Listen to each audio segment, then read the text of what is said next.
Muchas gracias, Álvaro. Bueno, posiblemente ustedes se podrán preguntar cómo un arquitecto como Álvaro Sisa, a veces tan, diríamos, relacionado con el respeto, la humildad, la historia, la comprensión de la atmósfera y el carácter de los sitios, puede resultar polémico. Pues resulta que lo es.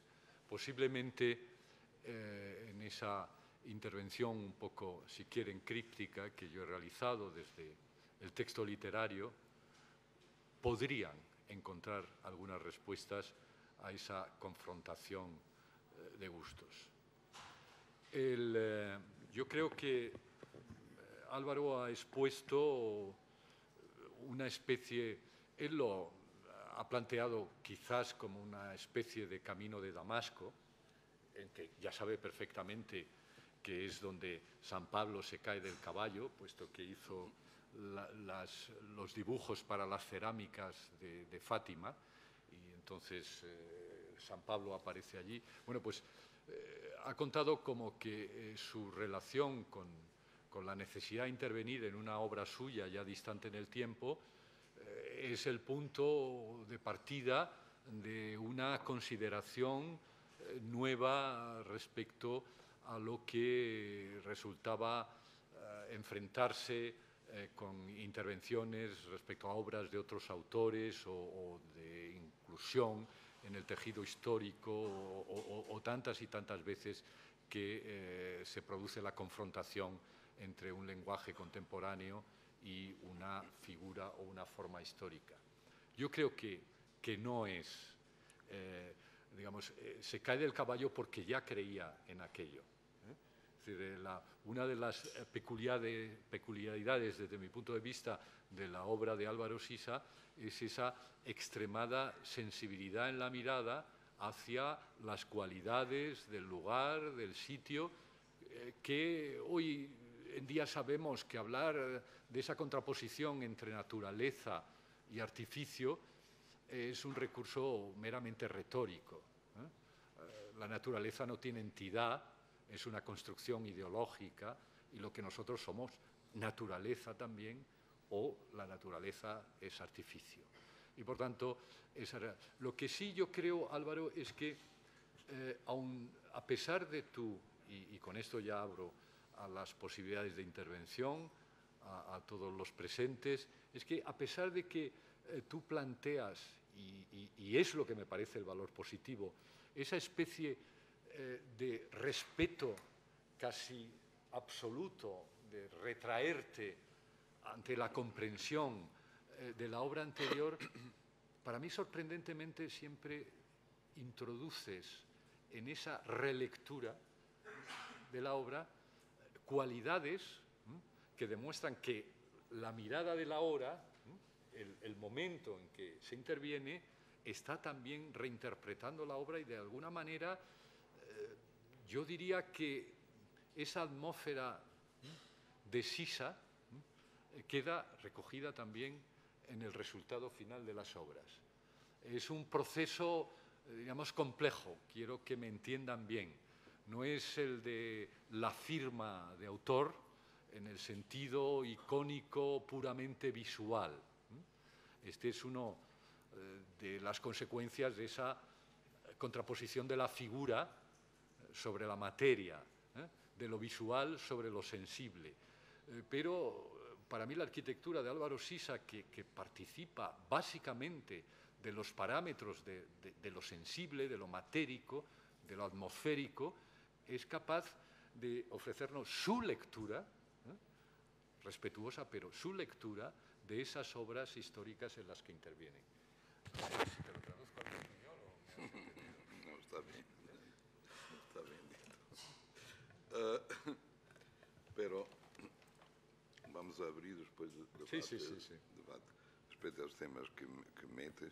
Claro que, talvez, dando um exemplo, quando fui encargado em Lisboa da recuperação de Chiado, o projeto apresentado também foi muito criticado, porque para alguns se tratava de um pastiche. Isto é, este grande edifício pré-projetado e também pré-fabricado, que é lá Baixa Pombalina, Baixa pós-terremoto, é como que um grande edifício pré-fabricado toda ela. E, portanto, eu creio que desses outros estropiados se vai reponer como eram. Pero o problema é que, o problema não, em minha interpretação, e creio que está a ser confirmada, é um projeto altamente transformador. E não através do desenho, do dibujo, pero porque principalmente, e também aí é la muleta, é a história e os documentos históricos, é o reacer de, por exemplo, percursos que haviam sido cerrados, e incluso a ser outros, nunca hechos. Por quê? Porque depois do terremoto, essa malha de Pombal, não quero estender muito, pero creio que este é um exemplo. La grelha de Pombal é impecável, conota os pontos anteriores importantes, a praça, o Rocio, o Tejo, o rio, e se estende e resolve todos os problemas em questão. Pero quando chega às laterais, às colinas de uma parte e de outra, aí hesita. E durante ciclos, coisas que incluso se vê que foram pensadas, não se realizaram.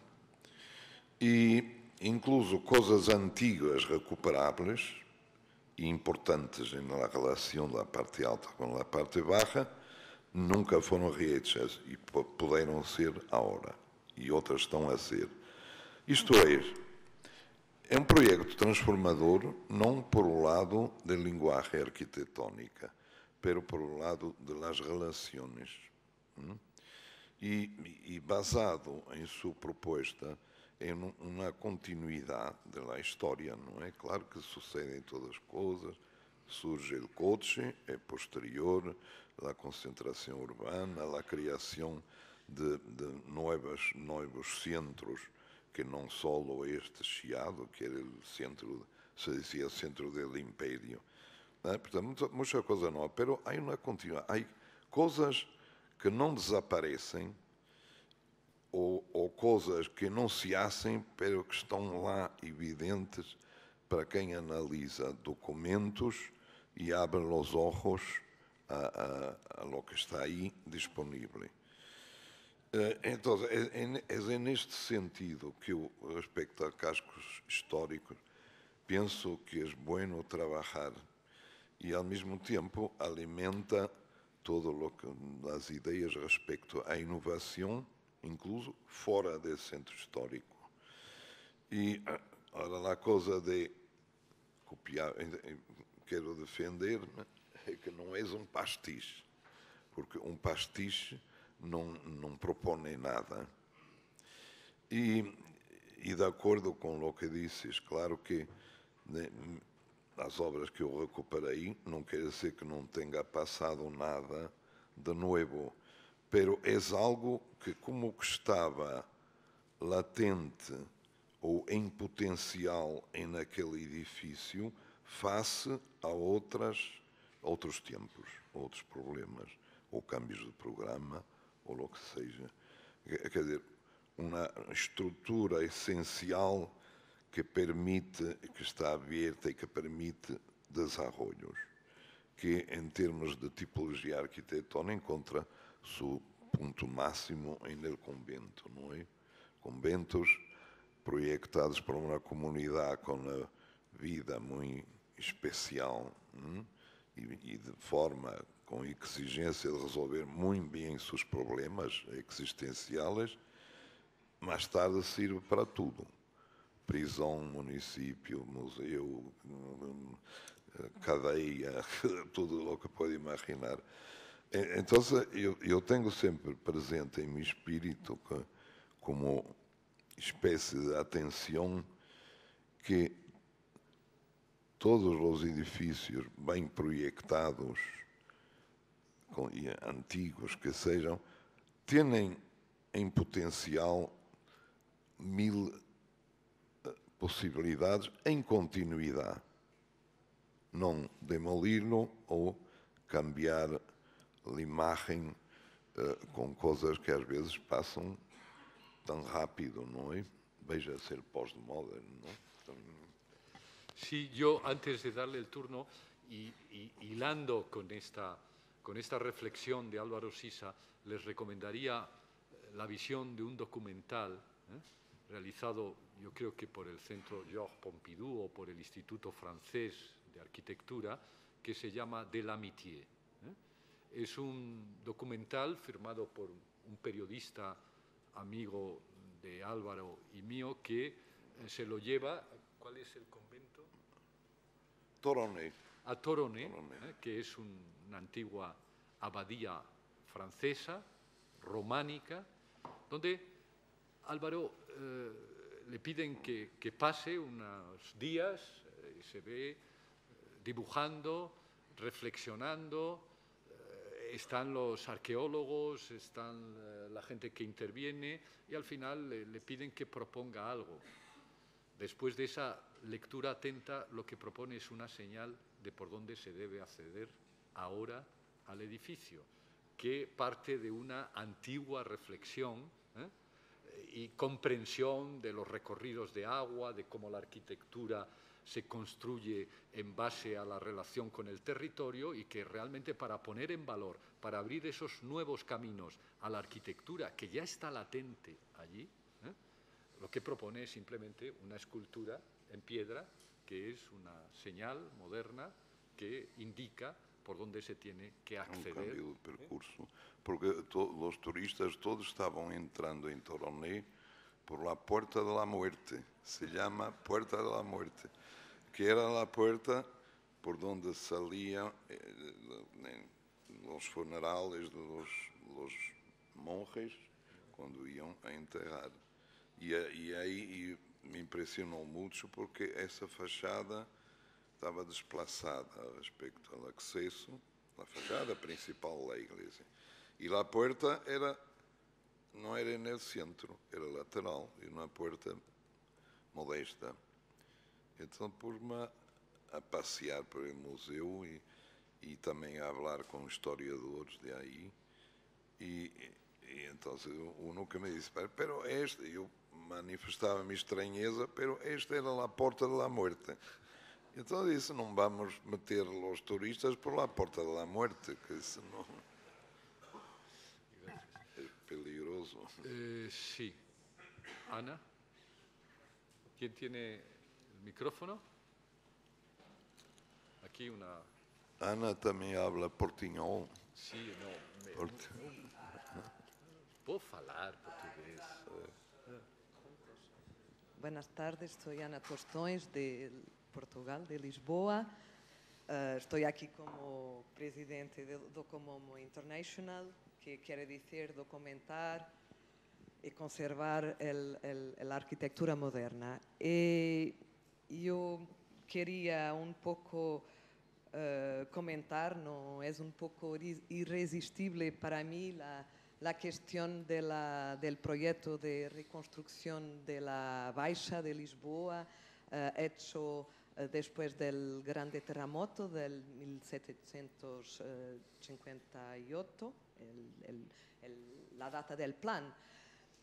Porque creo que nos trae cuestiones muy iluminantes para el tema que nos reúne, que son la aproximación a la intervención del patrimonio del siglo XX. Y la cuestión yo creo que es un poco pasa por indagar, entender y percibir el sentido de las cosas. las cosas tienen un sentido que tenemos que descubrirlos. Y lo que yo creo que es un poco también mi interpretación del fantástico trabajo de Álvaro Siza, que yo aprovecho, creo que es la primera vez que puedo hacerlo en público, de le agradecer lo que ha hecho por Lisboa, y solo podría ser Siza en ese momento con una grande contestación de la Orden de los Arquitectos, de todos los arquitectos que querían un concurso público para hacer formas, si puedo hablar así un poco duramente. La verdad es que esta cuestión de comprender el sentido de las cosas, quiere decir, de estudiar, de documentar, de investigar, es un poco lo que ha sido el camino de Siza, claro, con su fantástica intuición y sensibilidad, lo sabemos. Y autoridad también, porque no, en ese momento estábamos en el final de los 80 y esto era muy provocador, de parecer que no hacía nada. Es muy complicado. Mas, y donde quería llegar es que esta voluntad de entender el contexto, el lugar para donde se proyecta, las implicaciones físicas, topográficas de la gente, que es el programa, que en este caso a veces un poco interrogado, ¿no? Passa ou ha passado por descobrir, e a questão que eu planteava um pouco, creio que é um pouco mais um comentário, é que quando estamos fazendo estes limites cronológicos do siglo XX, claro que nos queremos aproximar de algo que é uma produção, entre comillas, contemporânea, mas, por exemplo, eu vuelvo a Baixa e ao plan do siglo XVIII, yo defiendo que el plan del siglo XVIII ha sido un plan completamente racional, un plan, si queremos darle una clasificación, protomoderno, o al mínimo proto-racional, en el sentido que Adolf Bene, en su texto del 26, creo, ¿no? Dividía los edificios entre los funcionales y los racionales. La Baixa es una especie de edificio racional pensado como un proyecto global desde el plan master plan hasta los detalles de prefabricación, a lo programa de espacios verdes o al corte de infraestructuras que ha sido precursor de la CUP de PAT, por ejemplo. Donde quiero llegar es que de verdad el arquitecto que se ha aproximado a esta obra en los 80 del siglo XX ha conseguido capire, comprender y revelar lo que 2 siglos han quedado de atrofiamiento del plan. El plan ha sido hecho en un momento de una vanguardia que no ha sido nunca entendida y que ha sido en 10 años, podemos decir que en el siglo XVIII, en los años final de los 70, ya era un plan no reconocido por el poder. La reina siguiente se llama María Pía, lo que quiere decir que la primera cosa que ha puesto el dinero que tenía para hacer la Baixa lo ha puesto haciendo una grande basílica que por final es la última barroca del mundo, ¿no? Porque quería un poco limpiar los pecados de su padre que había permitido este gran plan.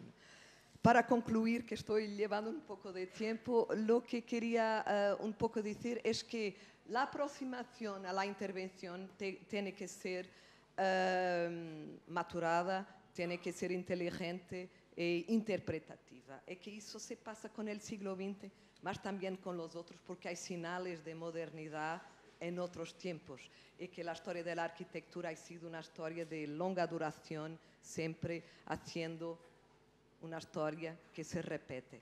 Lo que puede ter pasado en el siglo XX y con el movimiento moderno es un cambio de estructuras, de materiales y una ruptura un poco violenta. Mas estamos en tiempo de caminar en esa duración. Gracias.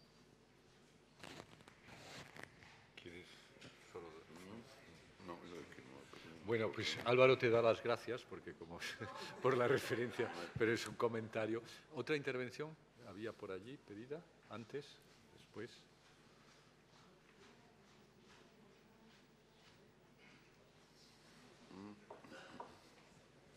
Sí. Sí, buenas tardes. Yo soy Manuel Cardona, arquitecto municipal de Granada, y tuve el placer de ayudar a Álvaro en los primeros trámites o en los primeros estudios de una importante intervención que hizo en la plaza principal de Puerta Real, en Granada.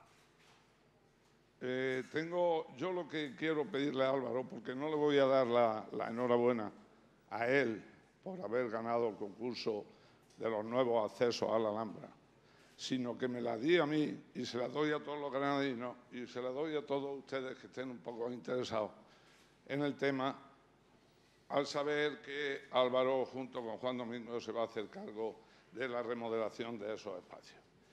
Yo lo que quiero preguntarle a Álvaro, o pedirle una opinión, un consejo, es como docente.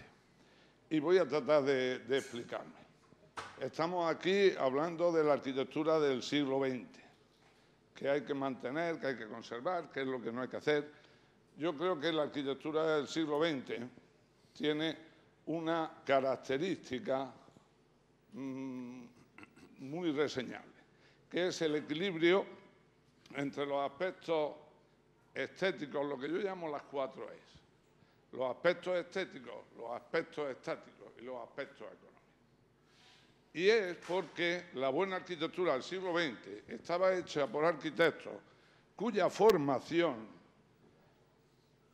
era completa, tanto desde el punto de vista estético, los aspectos formales, como desde el punto de vista estático, todos los aspectos constructivos, adaptándose además a todos los aspectos económicos.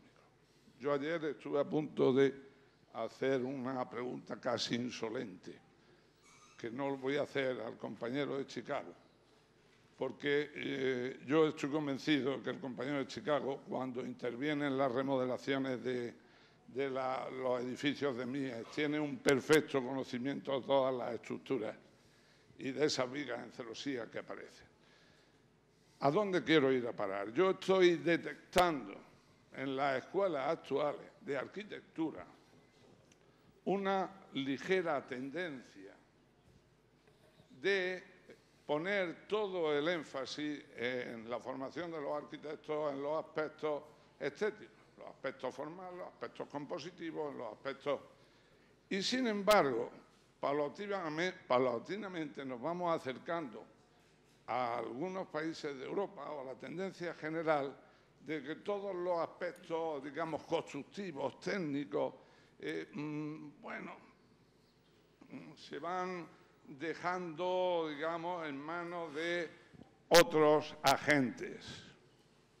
Entonces, mi pregunta es clara. Los arquitectos españoles todavía conservamos la globalidad del tema formal y del tema, digamos, técnico. ¿Debemos, Álvaro, seguir en esa línea o debemos dejarnos llevar por los caballos desbocados de los instaladores y de los estructuristas? ¿O debemos de formar a nuestros alumnos para que sigan llevando esas riendas?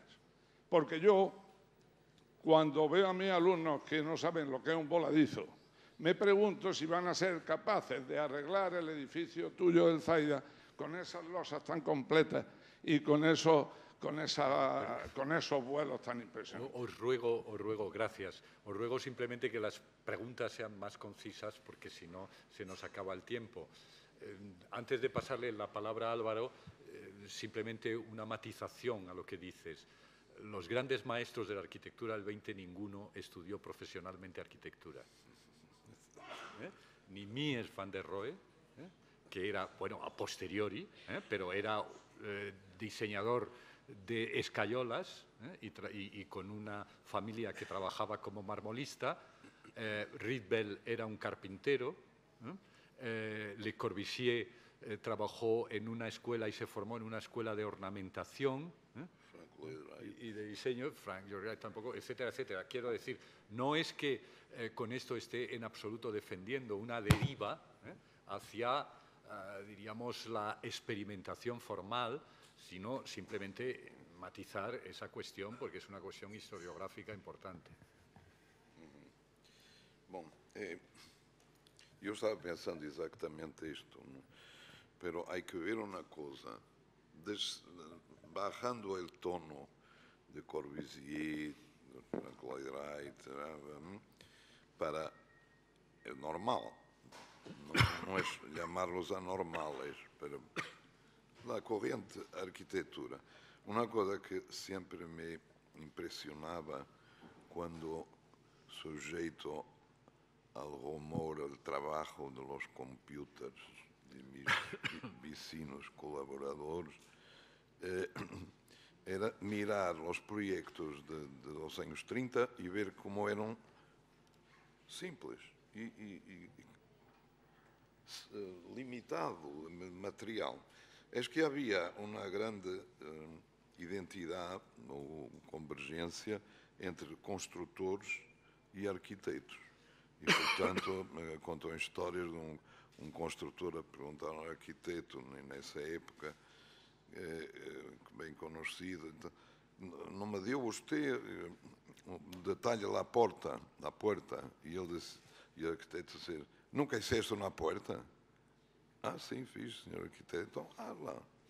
Porque havia uma identificação na linguagem arquitetónica e havia uma competência dos construtores com os métodos de época. Passavam muitos por el cachaço al niño e ele arquitecto e logo ele engenheiro tinha seu papel e tal. Mas isso passou. Hoje há que detalhar todo para passar a uma equipe que é bastante separada, incluso às vezes com não muito boa vontade, com vontade de cambiar. Ora, respeito ao tema posto da formação estética, é muito distinta da formação tradicionalmente em Portugal e Espanha. Em Espanha, a componente da competência técnica é fortíssima e não é, creio eu, uma coisa à parte, está integrada com a formação estética. Em Portugal, não. Esta separação que mencionava entre construtores e arquitetos passou depois, há muito tempo, arquiteto e engenheiro.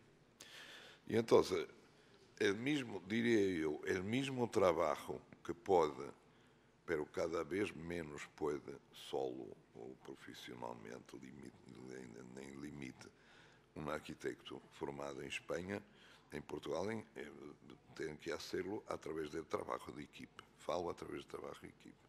Só que não é chamar o engenheiro para calcular o dibujo, é trabalhar com o engenheiro, os engenheiros de distintas especialidades, desde o início. E, portanto, é como fora um arquiteto com conhecimento universal a trabalhar solo que com várias pessoas. E quando se organiza bem uma equipe e a identificação e tal, funciona, eu diria, igual.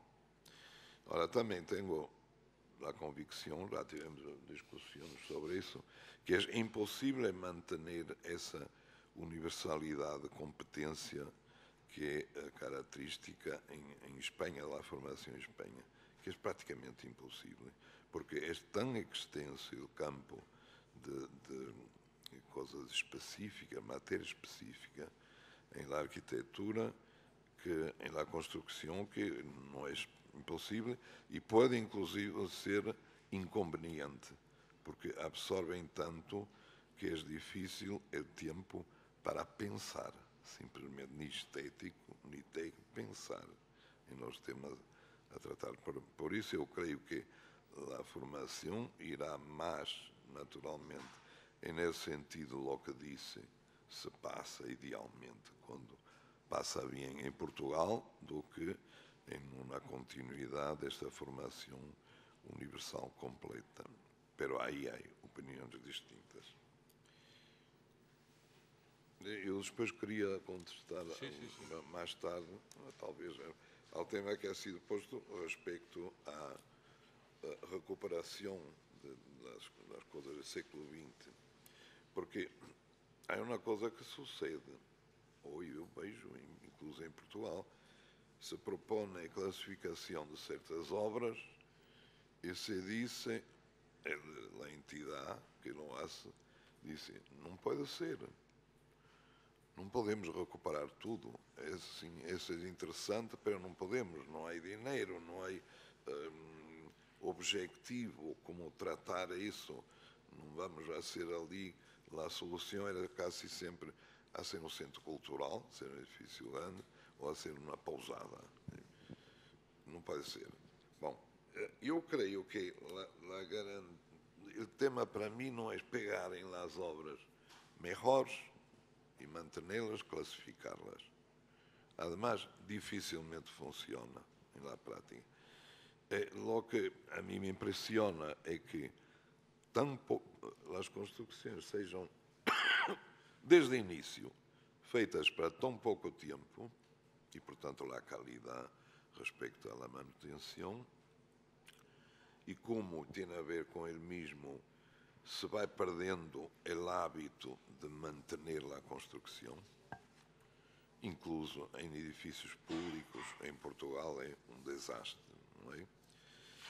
Portanto, são duas coisas similares e que na arquitetura moderna tiveram presença importante. Basta pensar nos futuristas, não? Que diziam cada geração há a sua construção e tal. Ora, pensando nesse sentido dos futuristas, não tem incluso sentido manter no século XX ou mais tarde é o século XXI. E a interrogação que me faço, e nunca falei com quem pueda dar informação clara nesse sentido, é como é que economicamente é possível, em vez desta coisa de lançar novos programas e, portanto, basicamente demolir quando é em terreno ocupado, ou a ser uma estratégia de manutenção de lo que se hace, que é bem hecho, seguramente a longo prazo é el económico, pero também é el corte em certas formas da aquisição de riqueza, da especulação. Portanto, o tema vejo mais exterior à consideração estética da arquitetura, onde não sempre funciona, porque é que classificado um edifício é depois deturpado.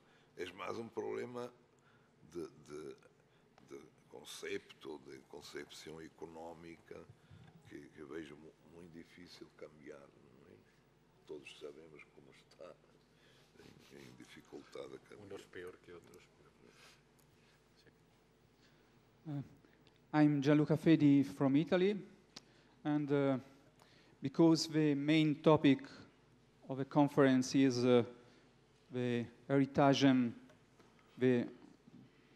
let's say, the restoring of a modern architect, I would like to know if you have experience of restoring of your own architecture. That means you have experience about the degradation, technical, material, and formal degradation of your architecture, working about it after some years, let's say.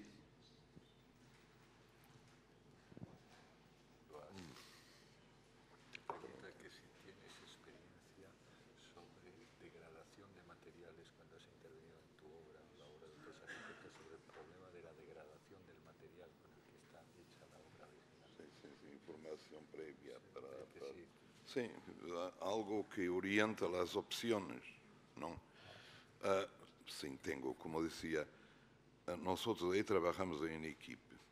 Em equipe temos engenheiro de estrutura, engenheiro de tratamento de ar, engenheiro de drenagem, engenheiro deste e daquele, e, sobretudo, os engenheiros, mas também hoy los arquitectos y con los modos de consulta rápida que existe, internet, etc., nosotros tenemos y debatemos en conjunto esse aspecto, que é a duração, a manutenção e, portanto, a segurança respecto ao tempo com que um edifício está hecho. Pero em las opções, e hoje mais forte que nunca, entra também o aspecto do custo da construção.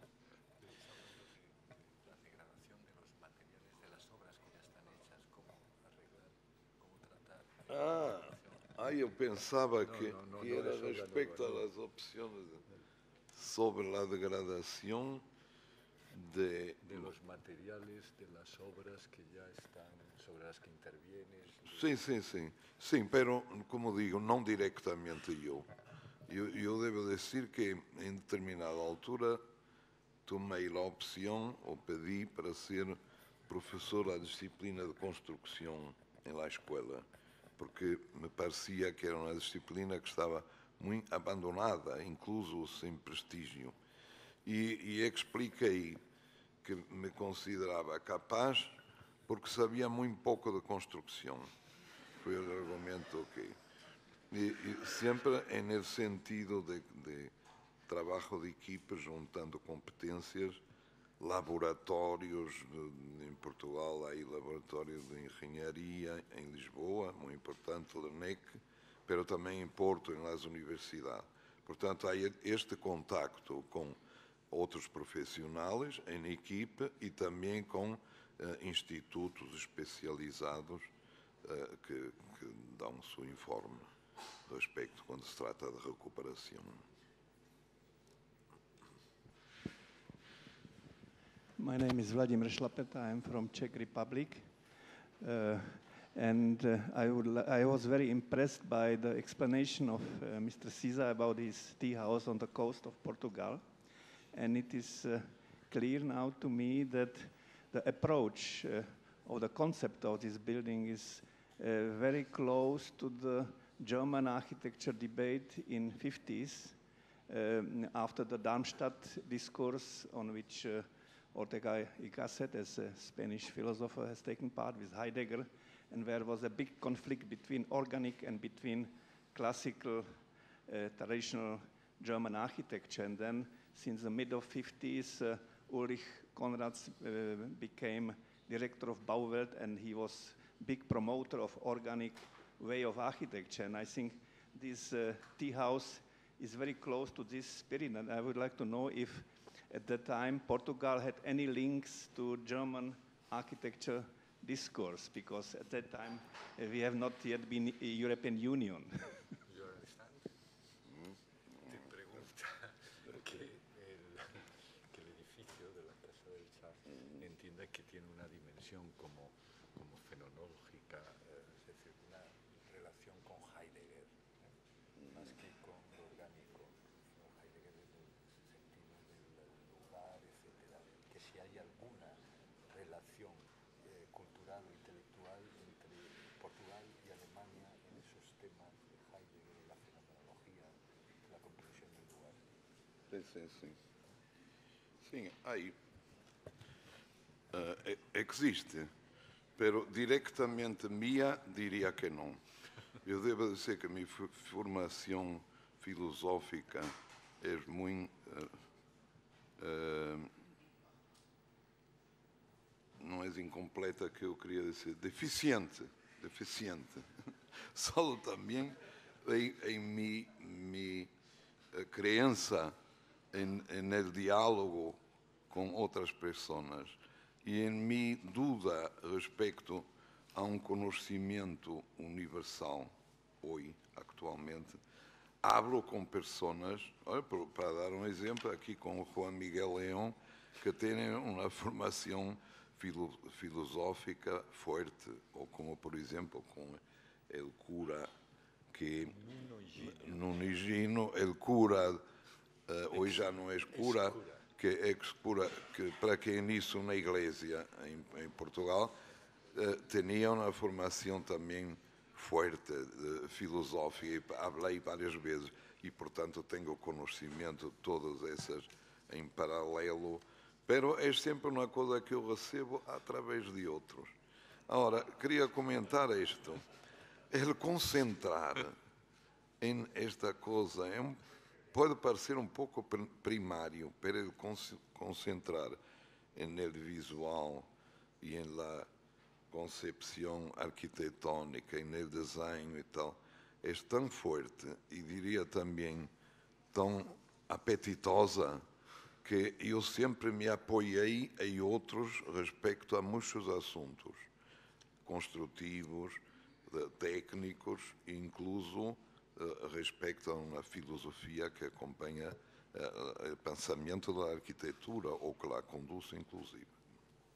Gracias. Bueno, lo siento, pero me pide la organización que dé por finalizada la sesión a las 2 justo, porque les recuerdo que esta tarde a las 3 van a partir los autobuses para el Círculo de Bellas Artes, para hacer la visita al edificio, y a las 4:30 esta tarde tenemos que empezar el debate final. Muchas gracias a todos y nos vemos dentro de un rato.